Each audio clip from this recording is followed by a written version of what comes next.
Nire izena Estefani, Bulgariakoa naiz. Laburtekin etorri nintzen lekun berrira, baina erdaraz ikasten hasi nintzen. Eta gero 9 urtekin ikastolara joan nintzen. Azkenean hemengoa naiz, eta nire gurasoak esan zidaten ez dela normala igual euskaraz jakitea, orduan ikasi behar nuela euskaraz.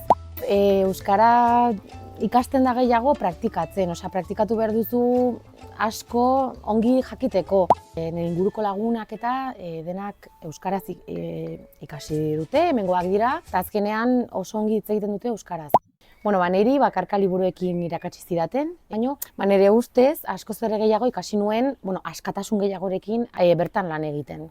Gaur egun kantinan nago, kamarera bezala, duela urte asko, baina ez dakit, igual helduak hitz egiten dute gehiago euskaraz, baina egia da gurasoak etortzen direla orain umeekin eta euskaraz hitz egiten diote eta oso politia da. Ikasten duzu ere bai, umeetatik.